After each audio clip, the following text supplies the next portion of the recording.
우리 중고등부 SFC 학생들과 함께 호흡하며 하나님께 예배드리게 된 것이 너무나 감사하고 기쁩니다. 이 자리를 빌어서 준비 기도의 기간 동안에 저를 위해 기도해 주시고 또 이 대회를 위해 수고해 주신 우리 교역자님들과 모든 위원분들에게 다시 한번 감사의 말씀을 드립니다. 자세히 보니까 제가 주일학교 때 담당했던 친구들의 얼굴이 많이 보여요. 저 아시죠? 안 까먹었죠? 네. 잘 자라서 이렇게 SFC 중고대 SFC 수양회 때 이렇게 만나니까 더 기쁘고 감사한 것 같습니다. 아주 오래 전쯤이에요. 한 20년 전인가요? 그때 20년 전이면 목사님이 SFC 시절이었죠. 그때 목사님이 기도 제목이 있었는데 뭐였냐면은 언젠가 드럼을 배워서 꼭 학위 수양회 때 드러머가 돼야겠다 라고 하는 기도 제목을 가지고 있었어요. 이루어졌을까요? 안 이루어졌을까요? 이루어졌을까요? 안 이루어졌을까요? 이루어졌어요. 목사님 드러머 출신입니다. 그래서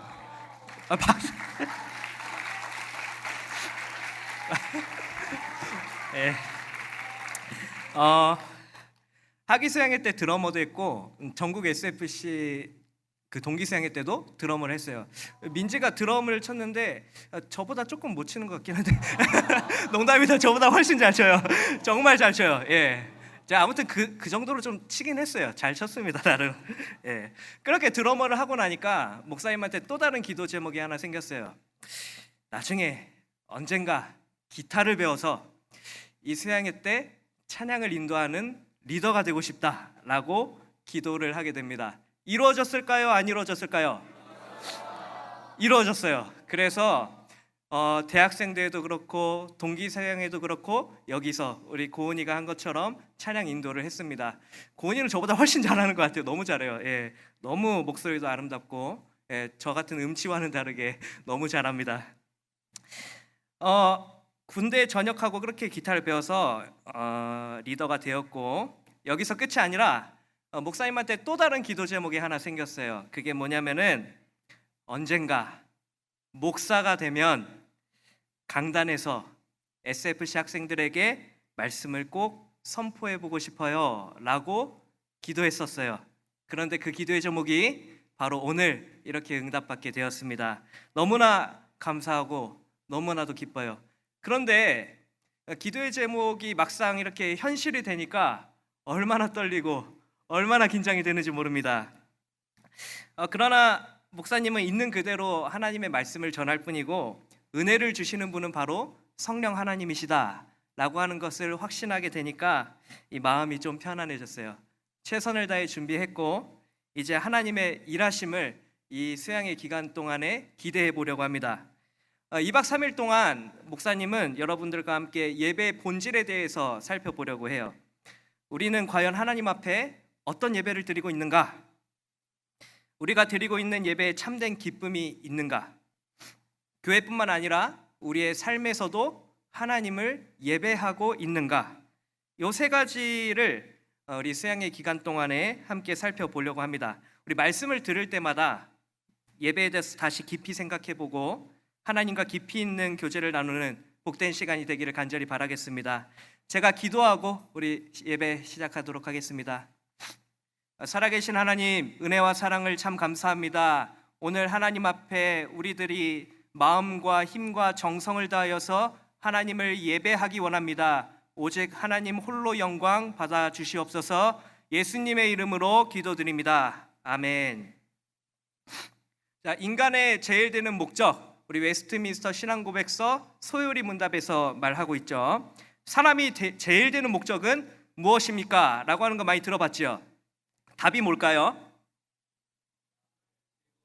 뭔가 얘기가 나오긴 하는데, 자, 하나님을 영화롭게 하는 것, 그리고 그분을 영원토록 즐거워하는 것. 우리 잘 알고 있죠? 하나님을 영화롭게 하는 것, 그분을 영원토록 즐거워하는 것. 그러니까 인간이 생명을 가지고 이 땅에 살아가는 목적, 그 삶의 의미가 바로 하나님을 예배하는 거예요. 예배하는 것. 우리가 태어나서 하루하루를 살아가는 그 삶이 아무런 의미가 없는 것이 아니겠죠. 우리의 삶은, 우리에게 주어진 하루하루의 일상은 온 세상 만물을 창조하시고 다스리시는 하나님께 온전히 예배드리는 아주 귀하고 복된 삶이 되는 겁니다.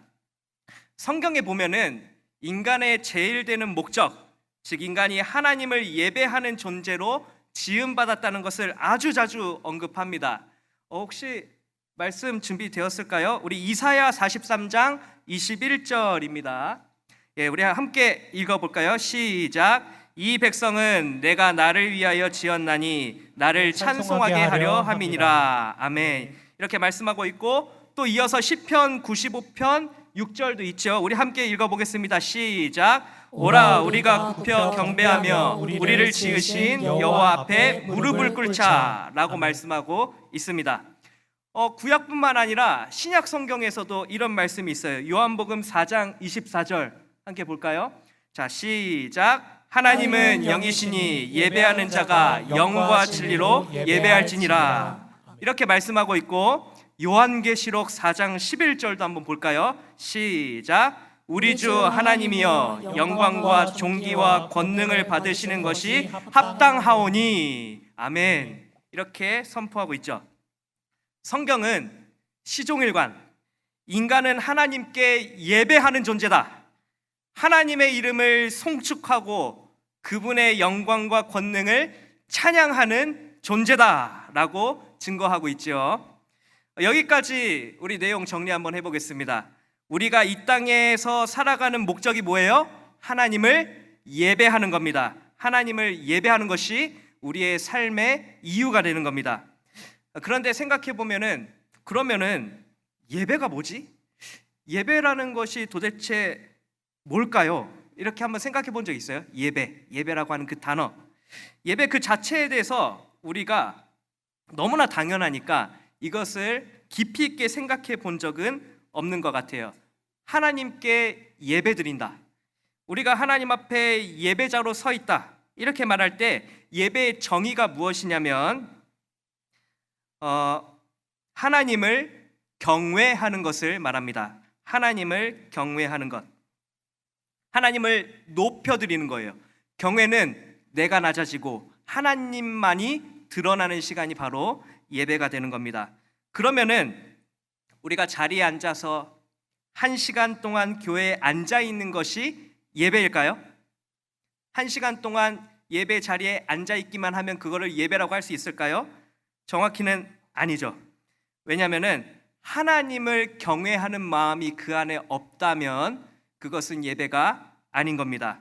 우리는 모든 세상 만물을 창조하시고 다스리시고 통치하시는 하나님 앞에 바짝 엎드려서 하나님 홀로 영광 받으시옵소서 라는 마음을 품고 나아가는 것이 진정한 예배인 거예요. 그래서 하나님을 향한 존경과 높임과 섬김과 경배, 이런 마음으로 하나님 앞에 서 있지 않다면 그것은 하나님을 예배하는 것이 아닙니다. 그리고 무엇보다 하나님의 말씀이 선포되고 그 풍성한 말씀 속에서 우리 인간이 은혜로 반응하는 것이 바로 예배예요. 그래서 감사, 찬양, 기도, 이런 것들이 예배의 순서로 나타나 있게 되는 겁니다. 그러므로 예배라고 하는 것은 절대적 존재이신 하나님만 경외하고 그 은혜에 마땅히 반응하는 것, 그것이 바로 예배입니다. 그러면 아까도 말씀드렸지만 예배 시간에 다른 것을 생각하고 다른 하나님을 높이지 않는 것은 예배가 아니라고 말씀드렸습니다. 예배에 집중하지 않고 다른 것을 생각하는 것은 예배가 아닌 거예요. 예를 들어서 내일 있을 프로야구에 누가 이길지 생각하는 것. 목사님 야구 되게 좋아하거든요. 그리고 월드컵도 굉장히 좋아합니다. 그때 제가 만약에 예배 시간에 지금 키움이 LG를 과연 이겼을까 안 이겼을까 이거 생각하고 있다면 그거 예배예요, 아니에요? 아니겠죠. 만약에 예배 시간 여러분들이 앉아 있는데, 지금 여기 이렇게 앉아 있는데 이 수양회 끝나고 예배 시간 끝나고 우리 친구들이랑 조별 친구들이랑 뭐 하고 놀까 이 생각하고 있으면 그거 예배일까요, 아닐까요? 예배가 아닌 겁니다. 오직 진실된 마음으로 하나님을 경외하고 하나님의 말씀이 선포되는 그 시간에 우리가 은혜로 아멘 하고 반응하는 것이 바로 예배입니다. 자, 여기까지 한 번 더 정리하겠습니다. 인간이 이 땅에 존재하는 이유가 뭐예요? 하나님을 예배하는 거라고 말씀드렸습니다. 그리고 예배는 하나님을 높이는 시간, 경외하는 시간, 다른 것을 생각하지 않고 오직 하나님께 집중하는 시간이라고 말씀드렸습니다. 그런데 이 예배가, 오직 하나님 앞에 올려드리는 이 예배가 왜곡되고 뒤틀리기 시작한 사건이 생겨나게 됩니다. 그게 뭐냐면은 바로 최초의 인류였던 아담과 하와의 타락이었어요. 본래 하나님의 이름을 송축하고 그분을 높이는 순전한 예배를 드려왔지만 하나님의 언약을 깨고 선악과를 따먹은 그 사건으로 인해서 예배가 변질되고 왜곡되기 시작합니다. 죄인된 인간은 예배의 대상이 되시는 하나님을 어떤 피조물이나 자기 자신으로 바꾸어 버렸어요. 금과 은을 하나님보다 더 사랑하기도 하고 하나님이 지으신 아름다운 자연을 바라보면서 그것을 하나님으로 여기는 잘못된 신앙으로 변질되게 됩니다. 무엇보다 더 중요한 것은 나는 하나님을 예배해 라고 말하면서 하나님의 자리에 슬그머니 다른 것을 대체하는 것이 가장 큰 문제입니다. 이렇게 왜곡되고 변질되어 버린 예배의 모습을 가장 선명하게 그리고 가장 노골적으로 보여주는 사건이 하나 있는데 바로 아까 우리가 읽었던 출애굽기의 금송아지 사건입니다. 그래서 오늘 그 대표적인 금송아지 사건에 대한 본문의 내용을 자세히 살펴보려고 해요. 말씀을 살펴볼 때 어떻게 해야 되냐면은 성경을 꼭 펴놔야 돼요. 성경을 꼭 펴놓고 목사님이 어느 말씀을 주해하고 있는지 설명하고 있는지를 눈으로 잘 따라오면서 말씀을 들어야 합니다. 그래야 집중하고 안 놓칠 수가 있어요. 성경책을 펴놓고 목사님이 어느 구절을 설명하는지 눈으로 잘 따라오세요. 자, 먼저 본문 출애굽기 32장 1절을 한번 보겠습니다. 여기 앞에 이렇게 띄워주고 있어요. 32장 1절에 보니까 백성이 모세가 산에서 내려옴이 더딤을 보았다라고 말씀하고 있죠. 아마도 모세가 시내산에 올라간 지 꽤 많은 시간이 흐른 것으로 보입니다. 지도자 모세의 공백이 길어지게 되자 이스라엘은 불안에 떨었던 것 같아요. 그래서 이스라엘 백성들은 모세의 대변인이자 함께 출애굽의 역사를 일으켰던 아론에게 불안감을 떨쳐버릴 수 있는 존재, 즉 우리를 위하여 우리를 인도할 신을 만들어달라라고 요구하게 됩니다. 모세가 시내산에서 오른 지 시일이 많이 지나서 그의 생사를 알 수 없게 되었으니 이제 눈에 보이는 신을 만들어주세요 라고 당당히 요구하고 있는 이스라엘 백성들의 모습을 볼 수 있게 됩니다. 그런데 여기서 말하기를 우리를 위하여 우리를 인도할 무엇을 만들어요? 신을 만들어 달라고 해요. 신을 만들어 달라고 합니다. 바알이나 아세라와 같은 완전히 다른 우상을 말하는 게 아니라 여기서 말하는 신은 히브리어로 엘로힘이라고 합니다. 혹시 엘로힘 들어보셨어요? 들어보셨나요? 엘로힘이 뜻하는 바가 뭐예요? 하나님입니다. 하나님. 정말 놀랍게도 여기서 만들어 달라고 하는 엘로힘, 우상, 그것이 바로 하나님을 만들어 달라고 하는 거예요. 바로 이 장면에서 인간의 죄가 얼마나 심각한 것인지를 알 수가 있어요. 인간은 본래 하나님을 찾고 그분께만 의지하고 그분을 예배하는 그런 존재였는데 죄로 인해서 이스라엘 백성들의 마음에는 눈에 보이는 그 어떤 것이 필요하다고 생각을 하게 된 겁니다. 그렇게 해야만, 눈에 보이는 하나님이 있어야만 자신들의 불안을 해결할 수 있을 것이라고 생각했던 겁니다. 그래서 이들이 만들어낸 것은 어떤 완전한 다른 우상이 아니었어요. 다른 우상이 아니라 눈에 보여지고 있는 하나님이었던 겁니다. 눈에 보이는 하나님, 하나님을 눈으로 보이게 만들어내면 굳이 모세가 없어도 내 마음은 평안할 수 있다라고 생각한 겁니다. 그러나 이것은 10계명 중에 제 2계명을 어기는 겁니다. 2계명에 보면 이렇게 쓰여 있어요. 너를 위하여 새긴 우상을 만들지 말고, 또 위로 하늘에 있는 것이나 땅에 있는 것이나 땅 아래 물속에 있는 것에 어떤 형상도 만들지 말며 그것들에게 절하지 말며 그것들을 섬기지 말아라. 즉 그런 것들에 예배하지 말아라 라고 얘기하고 있는 겁니다.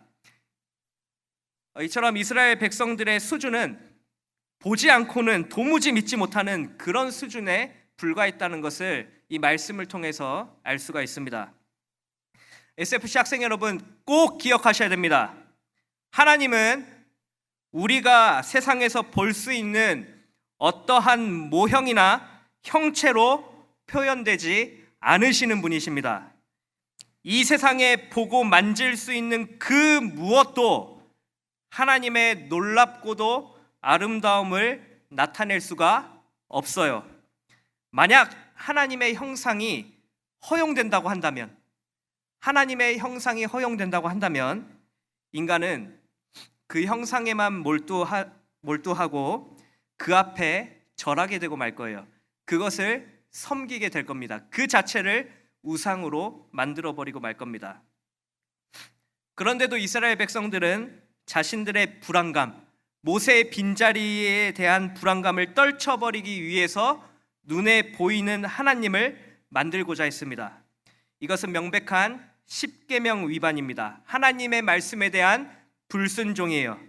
무엇보다 로마서 1장 25절에 보니까 이는 그들이 하나님의 진리를 거짓 것으로 바꾸어 피조물을 조물주보다 더 경배하고 섬김이라 라고 말씀하는 것처럼 하나님의 진리의 말씀을 거짓 것으로 바꾸어서 섬기려는 명백한 우상 숭배를 저지르고 있는 모습입니다. 이러한 상황에서 만약 여러분들이 아론이라면 어떻게 하시겠습니까? 질문하는 거예요. 여러분들이 만약 아론이에요. 여러분들에게 이스라엘 백성들이 나 불안하니까 눈에 보이는 하나님을 좀 만들어 주세요 라고 하면 여러분들 어떻게 대답하시겠어요? 그래 만들어 이렇게 하실 겁니까? 어떻게 하실 건가요? 절대 안 된다고 얘기하는 게 정상일 겁니다. 그런데 오늘 아론의 모습을 보니까 그렇게 하고 있지 않습니다. 모세의 잠적에 대해서 불안해하는 백성들을 달래고 위로하면서 우리 함께 한번 기다려보자 라고 말해야 되는데 아론은 본문 2절의 말씀에 보듯이 너희의 아내와 자녀의 귀에서 금고리를 빼서 내게로 가져와 라고 제안합니다. 그렇게 모은 금고리를 본문 4절에 보시는 대로 부어서 조각칼로 새겨 송아지 형상을 만들었고 그 형상을 보면서 이는 너희를 애굽 땅에서 인도하여 낸 너희의 신이니라 라고 말씀합니다. 여기서 말하는 신도 같은 엘로힘이라고 하는 단어가 사용되었어요. 특별히 여기서 주목해서 볼 것은 본문 4절에서 보니까 요 세번역 성경으로 보면은 이렇게 돼 있어요. 그 녹인 금을 거푸집에 부어 송아지상을 만들었다라고 번역합니다. 여기서 거푸집이라고 하는 것은요, 물건을 조각하거나 이미지를 새기는 그런 도구를 말한다고 합니다. 그러니까 본문 4절, 오늘 본문 4절이 하고자 하는 말이 뭐냐면 아론이 금송아지를 대충 어떤 틀에 집어넣고 시간이 지나면 굳은 거를 딱 펼친 게 아니라 굉장히 세심하게 그것을 조각한 거예요.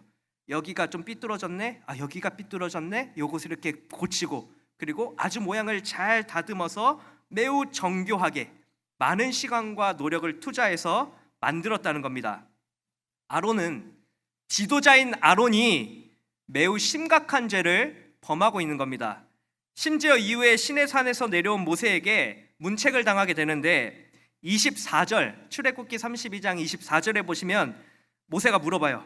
왜 그걸 만들었냐? 어떻게 만들었냐 했는데 내가 불에 던졌더니 이 송아지가 나왔다 라고 얘기하고 있어요.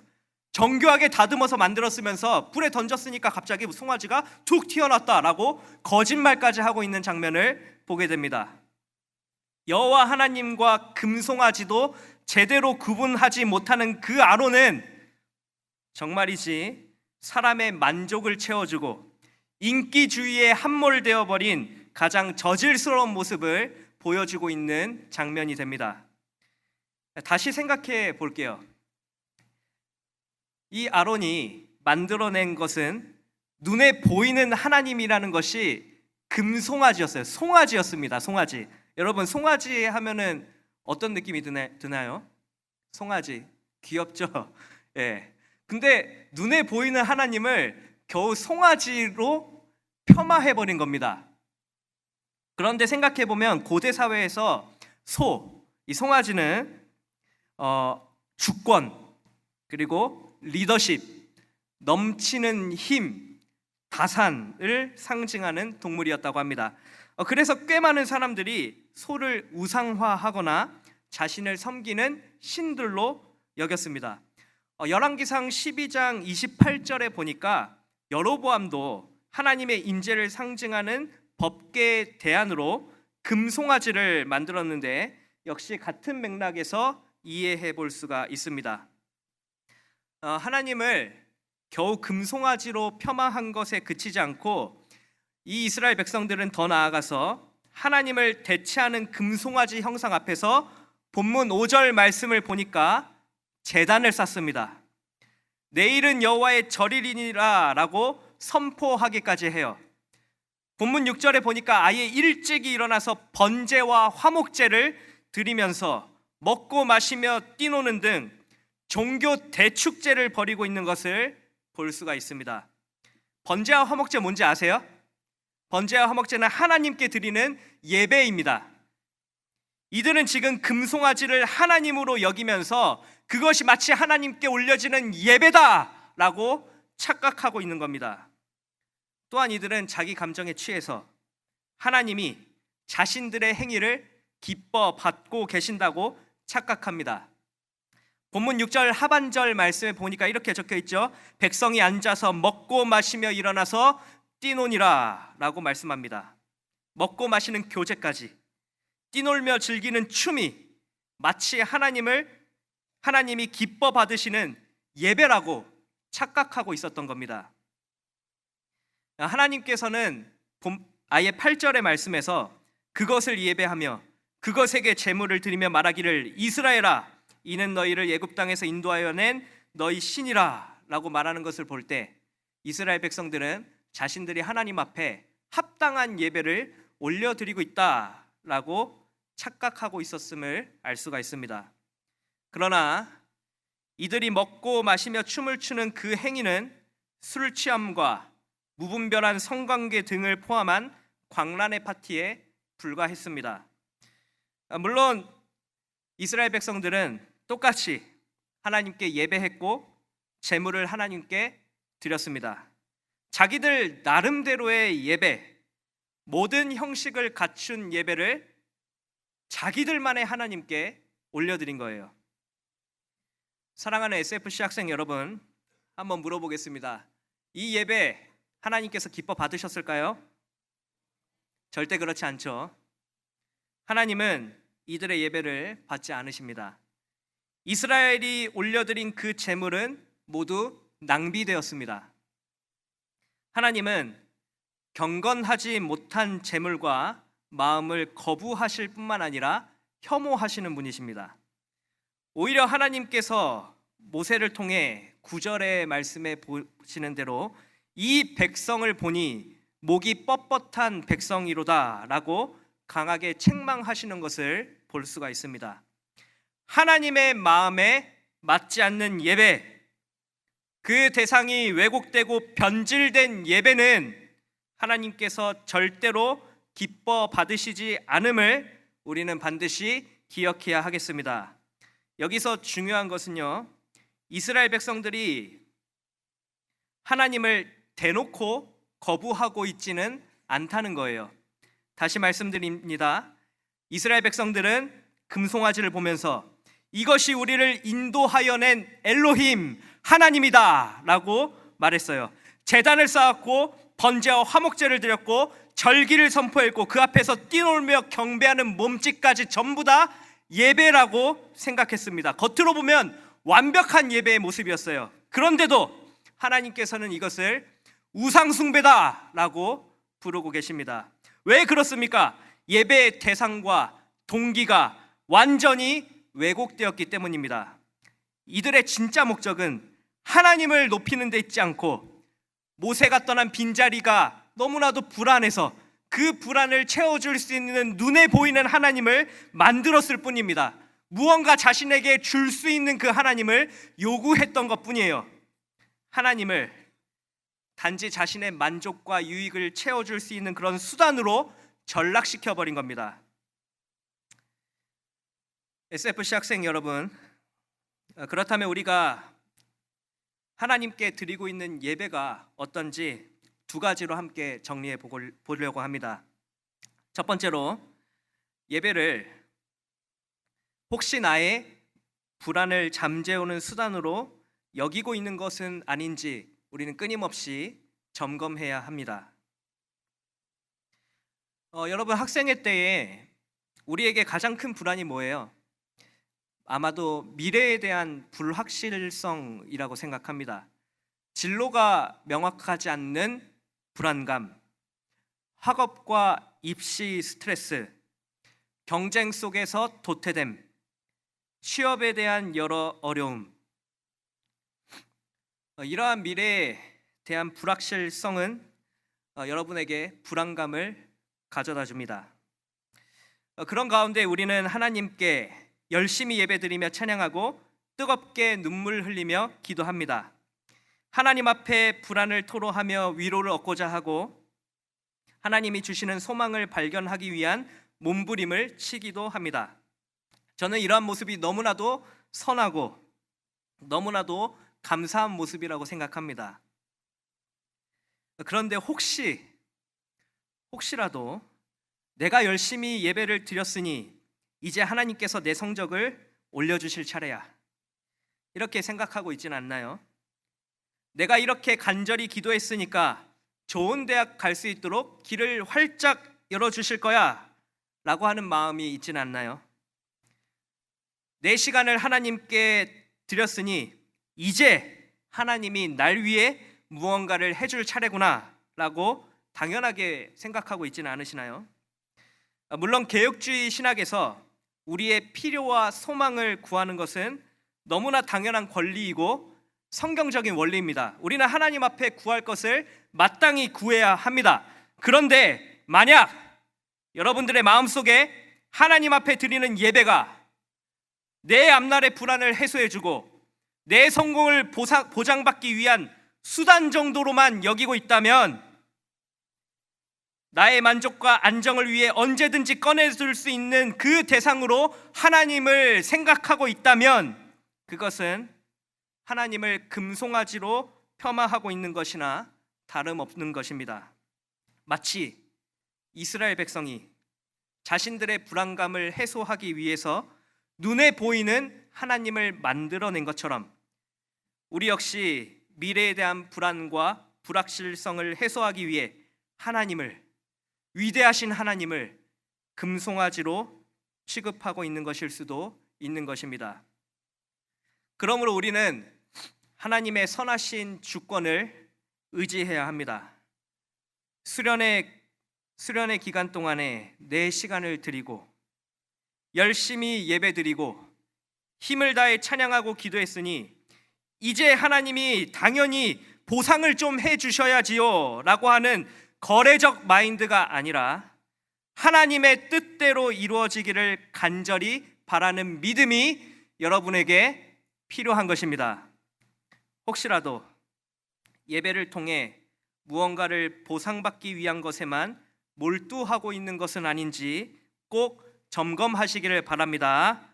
우리의 예배는 언제나 하나님을 향한 예배, 하나님이 기뻐하시는 예배가 되어야 하겠습니다. 둘째로, 예배가 끝난 후에 내 마음에 남아있는 것이 무엇인지 점검해 보아야 합니다. 예배가 끝난 후 내 마음속에 남아있는 것이 무엇인지 점검해 보아야 합니다. 목사님이 뒤에서 SFC송 하는 시간을 봤어요. 의자에 올라가서 찬양하시더라고요. 정말 뜨겁게 찬양했고 어떤 친구들은 손을 이렇게 들고 눈을 꼭 감고 찬양하는 모습이 너무나 아름답고 너무나 멋졌습니다. 아마 이 시간 이후에 이어질 기도회 때 하나님 앞에 뜨겁게 기도하면서 눈물 흘리는 친구들도 분명히 있을 겁니다. 생각해 보면은 목사님도 누구보다 열심히 그렇게 찬양했고 그리고 뜨거운 눈물을 흘리며 하나님 앞에 기도했던 적이 있었습니다. 목사님이 중학생 때 친구들끼리 기도회 후에 서로 얘기하는 것을 듣게 됐어요. 뭐라고 했냐면은 어떤 친구가 다른 친구한테 야, 너 성공했냐? 이렇게 물어봐요. 이게 무슨 말인지 아세요? 야, 너 성공했어?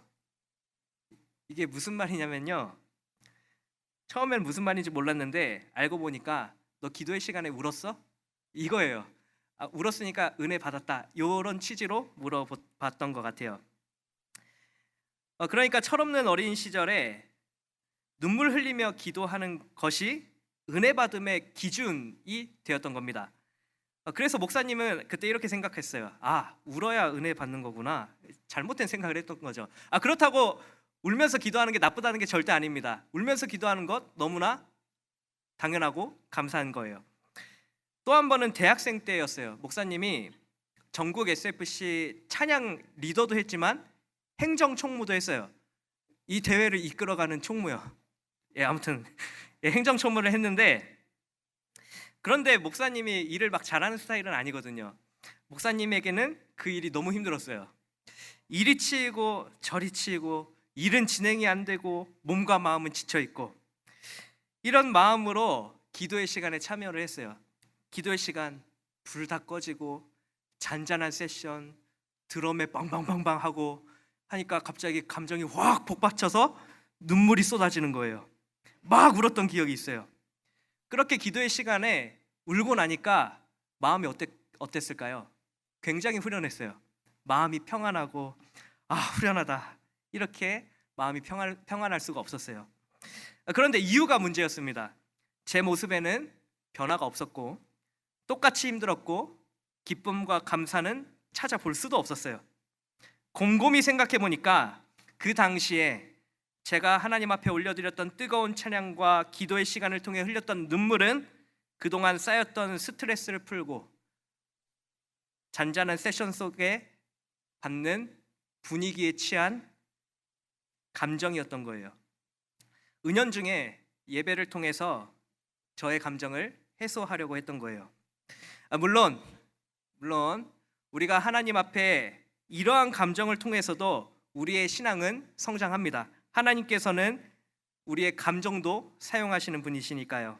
열심히 찬양하고 그리고 눈물 흘리며 기도하는 것은 바람직한 일입니다. 잘하고 있는 거예요. 그러나 말씀과 찬양과 기도의 시간이 끝난 후에 내 기분은 뻥 뚫리고 후련해졌는데, 만약 내 마음속에 예수님이 남아있지 않다면, 선포된 말씀이 내 안에 남아있지 않는다면 그것은 진짜 예배가 아니라 단지 내 스트레스를 풀기 위한 수단으로 예배를 이용하고 있는 것인지도 모릅니다. 내가 흘린 뜨거운 기도의 눈물이 십자가의 은혜와 사랑에서 비롯된 것이 아니라 잔잔한 세션과 조명, 분위기에 의한 것이었다면 그것은 진짜 예배가 아니라 금송아지 앞에서 춤추며 뛰놀았던 이스라엘 백성들의 왜곡된 예배와 같은 것일 수도 있습니다. 진짜 예배는 내 감정에 집중하는 것이 아니라 나를 살리신 하나님의 크신 은혜에 반응하는 것입니다. 하나님의 크신 은혜 때문에 열심히 찬양하고 일어나서 의자 위에 올라가서 찬양하는 것이고요, 십자가 대속의 은혜 때문에 참을 수 없는 눈물이 쏟아져 나오는 겁니다. 이처럼 예배는 하나님의 말로 다 할 수 없는 은혜 앞에 터져 나오는 우리들의 반응이 되어야 합니다. 말씀을 듣고 찬양을 올려드리며 기도를 드린 후 우리 마음이 뻥 뚫린 것처럼 후련한 것이 생겨남과 동시에 반드시 하나님의 은혜가 우리들의 마음속에 남아 있어야 하는 것입니다. 주님만 생각하면 그렇게 좋을 수가 없고, 말씀을 듣고 우리들의 삶이 마땅히 변화되어야 하고, 십자가 그 사랑만 생각하면 눈물이 흐르고 기쁨과 감사가 넘쳐나야 하는 것입니다. 그러므로 SFC 운동원 여러분, 각자 자신의 마음을 열고 솔직하게 점검해 보시기 바랍니다. 혹시라도 신나게 율동하며 찬양하는 것이, 눈물의 기도를 하나님께 올려드린 이유가 만약 학교와 학원과 직장을 오가며 쌓인 스트레스를 풀기 위한 것이었다면, 성적이 오르지 않고 친구 관계에 소홀함이 있어서 속상해서 흘린 눈물이었다면, 그것은 이스라엘 백성들처럼 우상 앞에서 자기 감정에 취해 춤췄던 모습과 다를 것이 없음을 꼭 기억해야 하겠습니다. 하나님이 기뻐하시는 예배는 오직 하나님의 은혜에 반응하는 것임을 꼭 기억하시기를 바랍니다. 사랑하는 중고대 SFC 학생 여러분, 말씀을 정리하겠습니다. 이스라엘 백성들의 죄는 하나님을 버린 것이 아니라 하나님의 이름은 그대로 두고 그 자리에 다른 것을 슬쩍 앉혀놓은 것이었습니다. 가장 위험한 것이 뭐냐면, 나는 예배드리고 있어 라고 말하면서 실제로는 다른 것을 예배하고 있는 것이 위험합니다. 오늘 이 시간에 내가 하나님께 올려드리는 예배가 온전한 예배인지를 점검해야 하겠습니다. 불안감을 잠재워주고 감정을 해소하는 것으로 예배의 시간을 보내고 있는 것은 아닌지, 마음을 정직하게 열어서 살펴보는 시간이 되시기를 바랍니다. 예배의 주인공은 오직 하나님 한 분이십니다. 하나님 외에 다른 것에는 결코 소망이 없습니다. 이 사실을 기억하고 우리는 오직 하나님께 집중해야 합니다. 그러므로 우리가 하나님께만 예배드리는 존재로 지음받았음을 기억하며 참되고 온전한 예배를 올려드리는 모든 SFC 운동원들이 되시기를 주님의 이름으로 간절히 축원합니다.